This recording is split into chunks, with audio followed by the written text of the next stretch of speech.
How many people do you know who struggle with their health?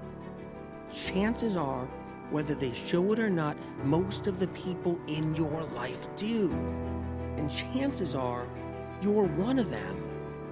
Whether you're dealing with anxiety, depression, endometriosis, acne, eczema, autoimmune, thyroid, Lyme, brain fog, fatigue, or any other symptom or condition, you're far from alone. Living with symptoms has become the new normal. So no more guessing games. It's time to get answers. Welcome to the Medical Medium Podcast. I'm Anthony William. We're talking about chumming. And before you think about it and you're like, what is chumming? Just know a lot of people do it. They do it every single day. They don't realize they're doing it, but they're doing it. So why should I care about chumming? Or why should all of us care about chumming? Because it leads to chronic illness. It speeds up chronic illness. It brings us into chronic illness flares. The world is getting sick and sicker because the world doesn't realize it, but they're chumming. Get ready for this ride. I say fasten your seatbelts for sure. Grab yourself a cup of tea if you need to, some herbal tea. But I'm telling you now, this is going to be a wild ride. Oh, what a nice day out here on the water. Yeah, we're almost at our destination. All right. The boat's slowing down. Good. All right, I say we do an inventory. Let's do that inventory now. Get the barrels out. You got them? Okay. You got your notepad there? Okay. Fish guts. Check. Okay, fish guts. Great. Pig heads. You can't find them? It's that barrel there. Pig heads. Oh, you got them? Great. Check. Cow guts. Cow guts. Yeah. We got a barrel of cow guts. That's it right there. Great. Fish guts. You don't know which one that is? You think that was the cow guts? No, that's the fish guts barrel. Okay, check. Pig's blood. That's the barrel filled with pig's blood. Yep, okay, good. Check. Fish heads. All right, that's easy. Just open up the cap on that barrel. See all the fish heads right there? There's all kinds of fish heads. Perfect. All right, get the barrel ready. Bring it to the back of the boat. You got everything rigged? You got your fishing poles? Got your harpoon? All right, let's do this. Dump that barrel over. Okay? Oh, just watch it. You splashed it on me. Okay. Great. I just love chumming. This is the best part. So when we're chumming out there in the water and we're fishing, we're trying to get sharks or any kind of other creature that actually loves the smell of blood, loves the taste of fish parts. When we're chumming, we're trying to catch something. Same thing with trying to catch crab. People who crab put bait in the trap, the crab trap. Same thing with lobsters. You put bait in the lobster trap because you're trying to catch something and get them. What people don't realize is they're chumming every single day. They're chumming inside their body. But the difference is they're not chumming so they can capture something. They're not chumming inside their body so they can catch something and remove it. They're chumming every single day, not realizing it. They're chumming to fatten things up, to feed something, to feed some type of creature. But it's really not a creature. It's a virus. It's a pathogen. It's bacteria. They're chumming every day, and they're fattening up the viruses and the bacteria. Public medical research and science, you know what that is? That's stuff you see every day. Articles out there, studies out there, or so-called studies, because a lot of the stuff in the study really doesn't match the article and so forth. But you see a lot of stuff out there. Public medical research and science. It's doctors, it's medical schools. That's public medical research and science. Well, public medical research and science still to this day does not know viruses actually eat. They're hungry. They love to feed on food. They also don't know that viruses are a cell of viral cell, it's still in debate. Public medical research and science thinks it's like a strand of something, maybe RNA or something else. They'll just make up something too as the years go by to just kind of go along with the strand or the fact that it's not living or the fact that it's not alive or doesn't eat. Public medical research and science till this day doesn't know what classified medical research and science knows. And what is that? Bugs eat. Viruses eat. Public medical research and science believes that viruses are really just genetic information. What that means is they're not alive. They're not really real. They're not a viral cell, so to speak, that's living. They're just this mysterious piece of DNA or RNA, a strand of something wrapped up in a tiny ball in some situations. Basically, just something that doesn't really exist but exists. How can it do anything? How can it be a problem when it's not even real or living? Classified medical research and science, they are wiser. They know something different. And they laugh at their colleagues, the ones in public medical research and science, because they know they're in the dark. You see, it's not that public medical research and science has been in the dark. It's just that they've been in the dark for over 100 years, well over 100 years now. Not just a year or 10 years we're in the dark on one thing. They've been in the dark about pathogens for over 100 years.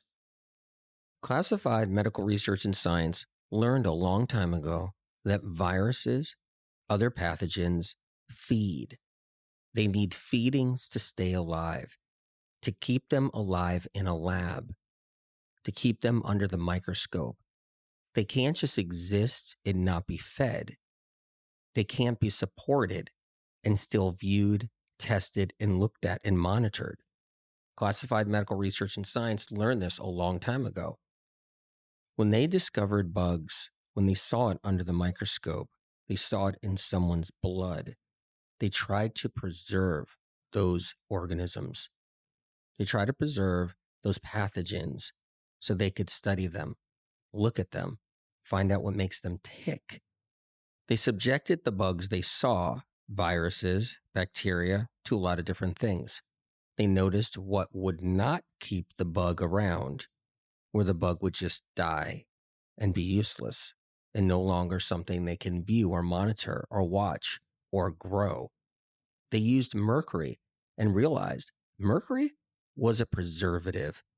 It preserved the bugs, kept them alive, kept them around, but they didn't know how or why it happened.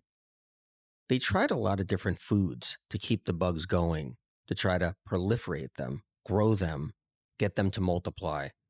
And there was one food they saw an unusual outcome, real productivity, and it was eggs. The egg became the number one food for pathogens and bugs to keep them alive in the classified medical research and science labs. And what they discovered was the viruses would fuel themselves with that egg. They would eat the egg. It kept them alive, but more than keeping them alive, it kept them growing rapidly. So, classified medical research and science started the assembly line, the actual pathogen assembly line. You're sick today because of what they did over 100 years ago, because of that assembly line. That's why you're sick today, because you have a bug that they created over 100 years ago. That's why everybody is sick today. That's why they have all the chronic fatigue syndrome and the psoriatic arthritis and the RA and the MS and so many other different conditions and symptoms. It's because of classified medical research and science and what they did over 100 years ago, creating the bug assembly line. Classified medical research and science wanted everybody to be sick down the road. They wanted people to die and be maimed and be chronically ill forever. That was the plan. And they wanted public medical research and science to not have a clue and to look like idiots, like they did all these decades when someone came to the doctor's office and they didn't know why they were sick. Classified medical research and science grew viruses, docile viruses, ones that weren't really a big problem. They grew them, they reshaped them, they mutated them, they made them aggressive, they fed them, they starved them, they made them hungry again, and they created monsters. And they took those pathogenic monsters and they put it in animals. They watched the animals live their life. They watched for symptoms and conditions. And the animals that showed symptoms, conditions, and disease, they then removed those viruses out of those animals and then stuck them back into other animals and fed them again by feeding the animals what they wanted to feed them. They were raising bugs in eggs and they were raising bugs in animals, and then back in eggs, back into animals, back into eggs, back into animals, until they found animals that were getting really sick and really diseased as the leading animals they were taking the bugs from again. They wanted aggressive bugs, bugs that did destruction, created even long-term sickness, created even death. At this time, over 100 years ago, public medical research and science were churning out doctors. The doctors were studying patients, trying to heal them of their sickness. And at the same moment, classified medical research and science was playing in biological warfare. The past is always forgotten. Right now, social media is all about the present moment. It's all about what's happening in the moment, not about how we got here. How did we get here in this position now? Classified medical research and science were doing biological warfare well over 100 years ago. They were developing monsters that they planned on getting into humans to make the chronic illness world what it is today. And a big part of how classified medical research and science accomplished this was they used animals to chum. They were chumming inside animals. Once they found out what a pathogen, a virus, loved to eat, like eggs, for example, they would feed the eggs to an animal they placed the new virus in. Once they were chumming with the food that the viruses love to eat and the pathogens love to feed on, once they were chumming, they would draw blood and they would see an increase of pathogenic material. They would see an increase of viral cells.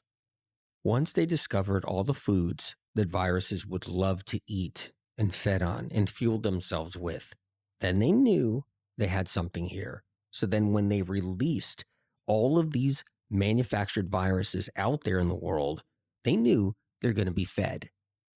Move us forward over 100 years, and people are feeding their bugs.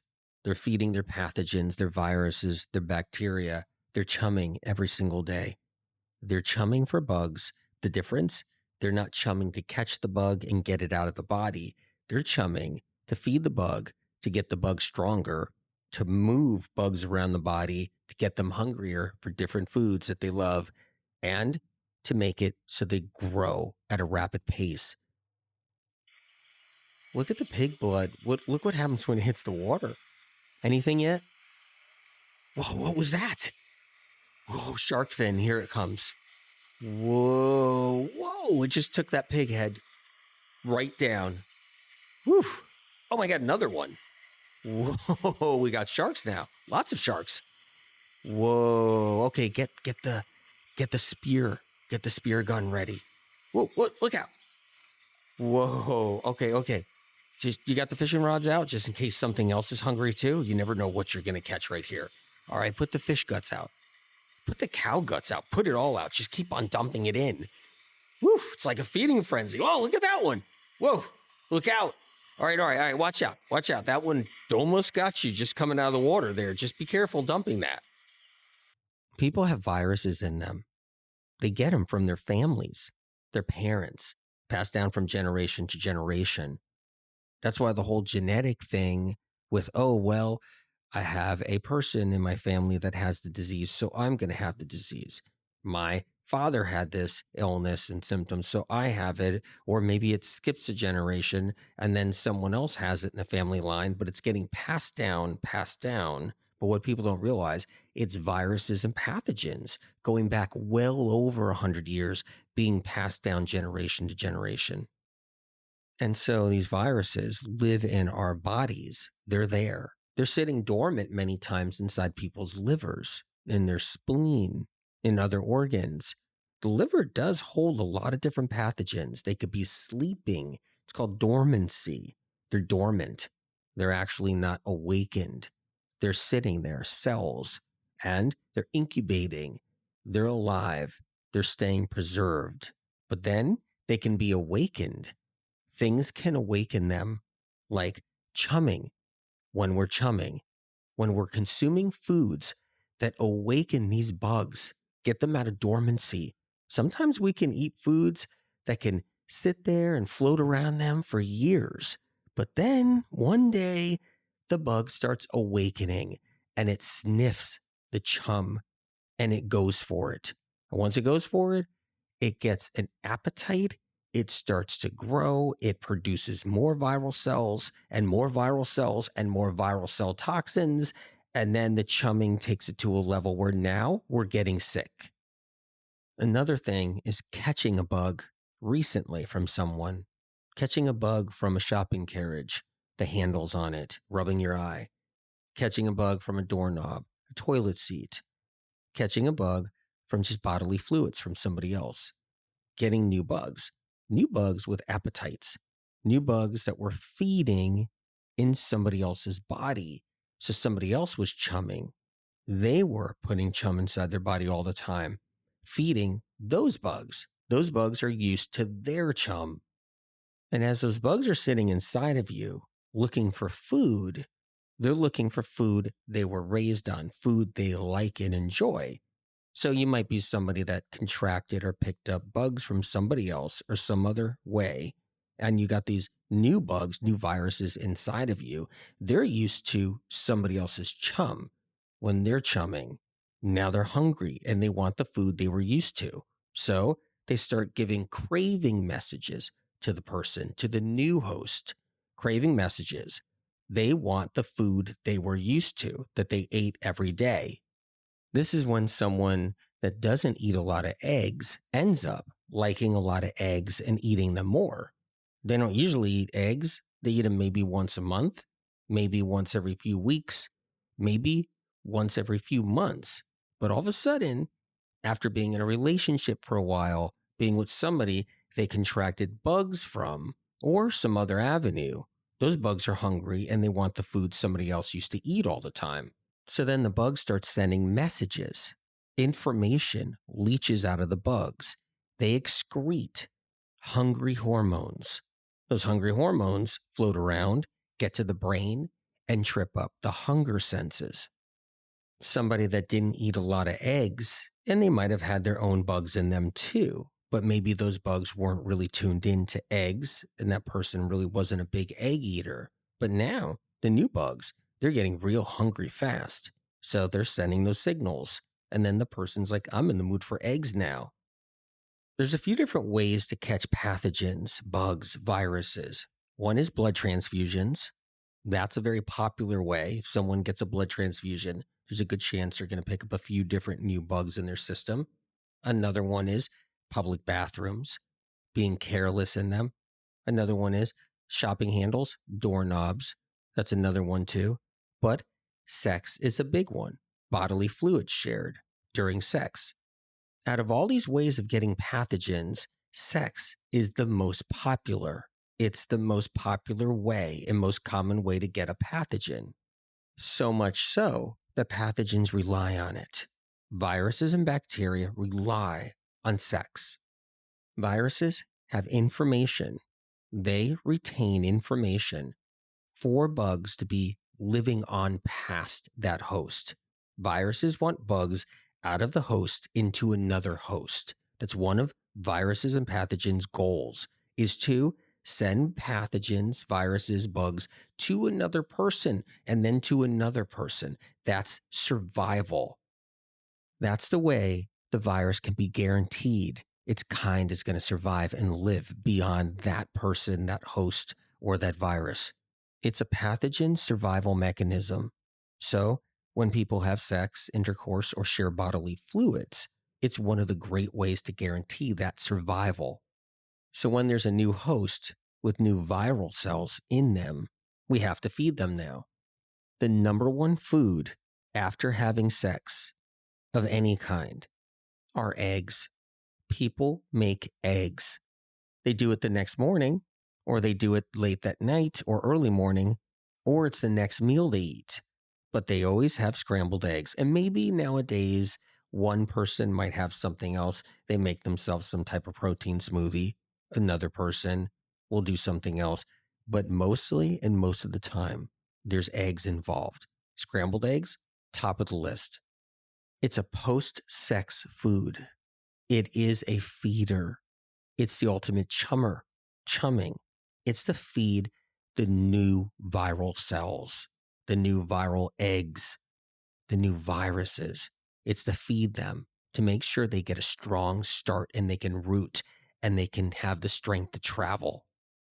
One of the reasons why people fight so hard to defend their eggs is because their eggs are keeping the bugs happy. They're keeping them solid. They're keeping them strong. A lot of people out there who have been sick with all kinds of different symptoms, all kinds of different issues, fight for their eggs like nobody's business. And then there's people that aren't really sick yet, but the bugs are dormant and they're there and they still need that food to feed them, to keep them going. Because dormancy doesn't mean they're totally asleep. It means they're still feeding, but they're staying low key, waiting for a day to make their break. People fight for their eggs like no other. They will go to the next level. They will do anything they need to do so someone lays off of them about their eggs. You could tell them to stay away from meat. They'll be fine with that. They'll go through their phases. You could tell them to stay away from beans. They'll go through their phases. You can tell them to stay away from dairy, milk, butter. They'll go through their phases and they'll stay away from it. They'll try it. You tell them to stay away from eggs and it's a fight. It's fierce. You can mention, hey, go off of gluten. That would be a good idea. And they would be like, you're right. I should stay away from gluten. It's not good that I'm getting all this gluten in me. But then you tell them, stay away from eggs, and they'll look at you and they'll get angry. They'll hate you. One of the first things they'll say is, what do I eat then? What am I going to eat? I have nothing to eat now. What am I going to do to replace my eggs? What can I get? What can I eat? Tell me now. I learned long ago that eggs were a tough one for people, that getting them off of eggs could be almost impossible, no matter how sick they were. They could have 100 symptoms, and when you bring up the eggs, they freeze up. Eggs are scary, removing them for so many people. And I knew this. I knew that there's possibilities of keeping the eggs in there if we need to, do other things, and keep on moving forward until their free will got strong enough to realize, whoa, I'm feeling better because of this. Maybe if I take out the eggs, I could really move forward. Almost 25 years ago, my wife and I started an organic store. It was the first organic and wild food store in the United States. And back then, there wasn't such thing. There wasn't just an all organic health food store with wild foods included. Instead, it was mostly unorganic out there. All the stores out there, the best ones out there in the United States, were non-organic, unorganic. They had foods in there that were conventional. The produce departments had very few options that were organic, even in the best stores around. And our produce department was the first organic produce department, the first one to have 100% organic produce in it. The store was the first of its kind. The other thing we did was we never put a markup on the organic produce. The produce department was at cost. It's whatever we spent, and then that's what we would charge. We wanted people to be able to afford organic produce. Now, downstairs on the other side of the building that the store was in, I had my office. It was the medical medium office, and people worldwide came to see me in that office. People traveled from all the different countries in the world. They traveled from around the United States to see me in person in that office to find answers and to have me work and help their doctors with discoveries to what was wrong. After somebody's appointment, we would go upstairs to the store, and people would want to get things they needed to help them heal.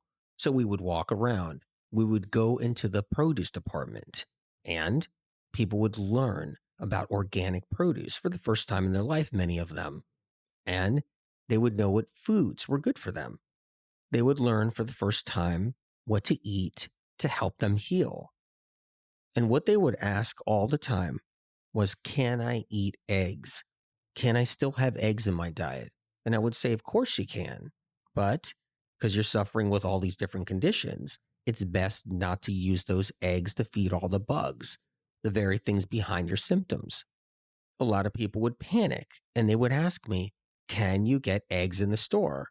Can you get organic eggs in the store since the store's organic? And I said, yes. So we stocked eggs in the store for people. So we stocked the best eggs you could find at the time in the store for people, so they had an option. And like I've always said, and still till this day, if you're going to eat eggs, eat the best ones you can find. If you've raised them in your backyard, that's the ones you eat. They're the best ones you can find. And there were local small farms that were raising chickens. They were free range, organic. They were feeding these chickens all organic food. They would come to us and say, will you take our eggs? Will you stock them in the store so people can get them? And we said, yes, of course, because these are the best eggs that are out there that we can find. Local, fresh, free range, organic eggs. Because as I always said before, I'm not the food police. I'm not telling you don't eat this and don't eat that. I'm telling you, if you have a pathogen or a bug, you're unwell and sick, you have these options. Just like in the medical medium anti-bug cleanse, you can pick your level. If you need to keep eggs in for now, you keep eggs in for now. You can customize it for yourself. You can take the information and use it in the way you need to use it. And then eventually you can go to another level and say, okay, I'm ready to get rid of eggs for now. Every day at the store, we would get requests. They would phone in, they would show up at the store. People wanted eggs. So we would get the best eggs for them because they were going to get eggs somewhere else anyway and get a bad egg. We wanted to at least offer them something they were hungry for, something they wanted, something they cared about, good health. They wanted the best eggs. Spirit of compassion and I always believe knowledge is power. True knowledge, the truth, is power. It's empowering. So I put a sign next to the eggs. I put a sign right on the refrigerator and it said, eat at your own risk. Eggs feed pathogens. They feed viruses and bacteria inside the body. If you're someone struggling with an illness or a symptom, beware. This could actually bring it about, cause a future flare, and take you to a place of poor health. Some people were confused by this. They did not know what this meant. Remember, this is 25 years ago. Keep in mind now, people don't know what this means today. And there are a lot of people out there that don't even believe in viruses today at all, even after COVID. And this was the dark ages. This was 25 years ago in the health movement. Where were you 25 years ago? There are lots of different doctors now on social media that are like 30 years old. They were 5 years old when this was going on. There are influencers now and podcast doctors and health people on social that were in kindergarten when this was happening or not even born yet. So let's get back to the sign that was posted on the fridge in the store where the eggs were. A couple of people were really worried. They didn't know what it meant. They didn't understand pathogens or eggs with pathogens or anything of the sort. So somebody thought maybe the eggs in the refrigerator actually have salmonella. One day, our store manager was over by the egg department over there and was standing there talking to somebody. The person they were talking to was a state official, was a health inspector. He was reading the sign and asking questions about it. Our manager explained the whole thing about what it meant. He laughed and he walked out. For decades, I've been a messenger of information that's life-changing. It's changed health itself out there. I put up with a lot, and over the years, eggs has been a big one. I've taken a lot of shit because of eggs. And remember, I think I said this all the way back many, many years ago publicly, that eggs were my favorite when I was a kid, and that my dream was to have an egg shack, a restaurant, a little egg shack where I made eggs in all kinds of different ways for people, sunny side up, poached, fried, scrambled, omelets, everything. I thought it was the greatest. But messaging the truth about chronic illness is the most important. Getting people better, recovering them, getting their lives back, getting them out of wheelchairs, getting them back to life, back to work, moving them forward, healing them is the most important thing.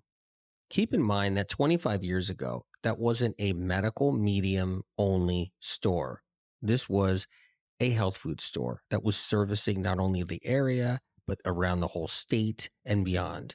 It was a grocery store, but an organic health food market grocery store. And that means it was for everybody who needed something. It wasn't a medical medium only store. I want you to know I understand how hard it is. It's not easy when you love a food or have an attachment to a food, especially since it could go back to when you were a child, when your mother made you eggs, your grandfather made you eggs, maybe a time where you actually had eggs with somebody that you love and care about. Eggs get attached to our soul experiences. These are loving experiences, more experiences of comfort, and it's a comfort food. And I'm not judging anyone, and I've never been hard on anyone about eggs.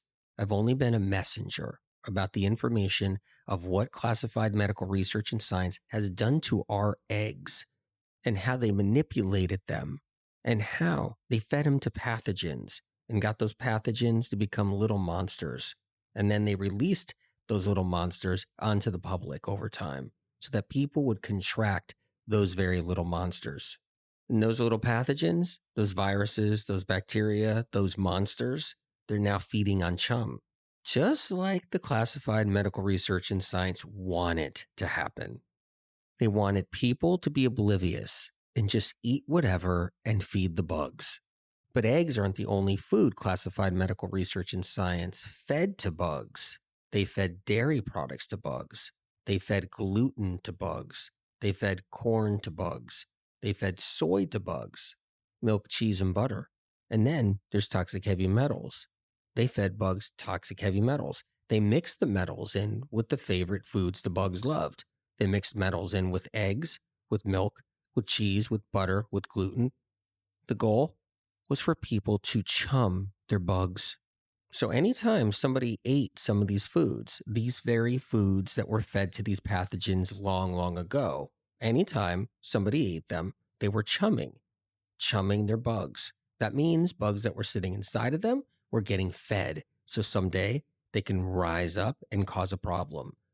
The last thing someone needs is a feeding frenzy, especially if they're already sick with chronic illness.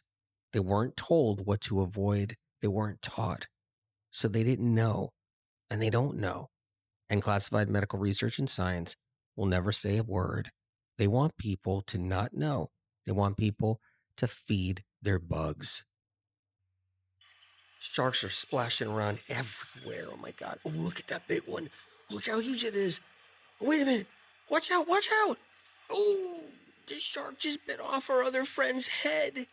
Oh no. What are we going to do? He's gushing blood everywhere. This was a bad idea.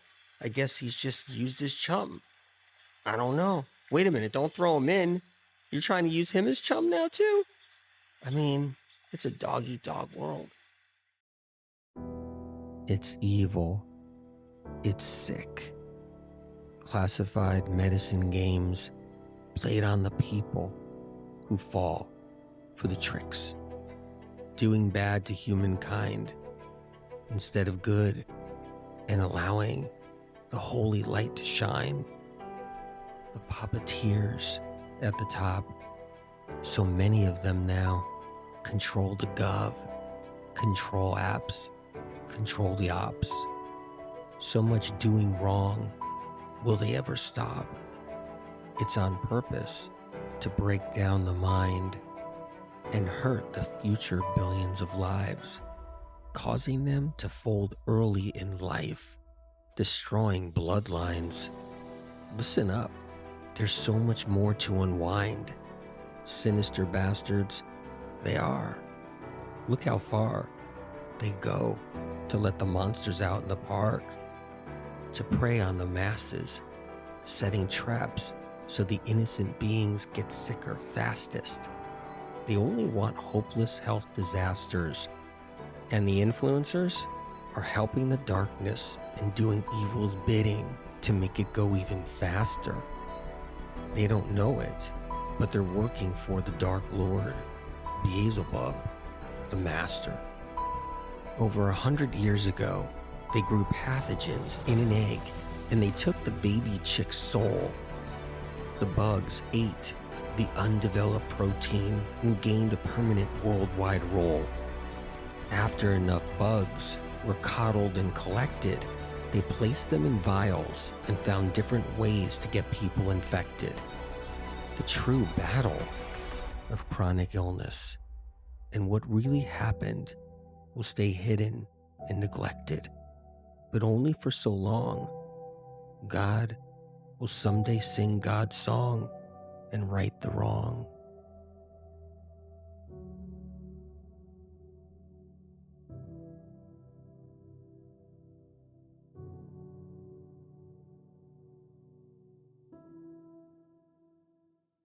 Original published medical medium information gets stolen and poached by podcast doctors, social media doctors, influencers, and medical clinics. Medical medium information has never yet been proven wrong by medical science and research. Instead, the opposite, only proven right and then taken from medical medium published material and used in the conventional and alternative health communities. Medical medium information continually sets the stage for medical science to understand chronic illness better. If you choose to share or use the original, unique content from the Medical Medium podcast, books, or Medical Medium social media, please cite where this information comes from, so others who see and learn of this information have a chance to know where it all originates, to give them an opportunity to heal, so they don't end up losing years of their life searching for answers like so many have before them. The Medical Medium information here on this podcast doesn't come from broken science, interest groups, medical funding with strings attached, botched research, lobbyists, internal kickbacks, persuaded belief systems, private panels of influencers, health field payoffs, trendy traps, or gathered bits and pieces of gimmicky confusion. Because chronic illness is exploding like never before in our modern day history, it takes a greater force than us down here. It takes a helping hand from above. Medical medium information has street cred. It's an organic movement of countless people around the world healing. More healing stories of real people not being paid to tell their life-changing experiences of rising out of the ashes of sickness and entering into the light of full recovery, getting their lives back and finally healing when nothing else in the world of health could move the needle and get them better. The information on this podcast is not man-made. It comes from above, from a higher source. Whatever you believe in, whether God, the universe, the light, or the creator, or if you believe in nothing at all, that we're just floating through space together on this rock. Know that the information you hear on this podcast is separate from all the other noise out there. It comes from a different place, a pure, untampered with, advanced, clean, uncorrupted, original, primary source, a higher source, spirit of compassion.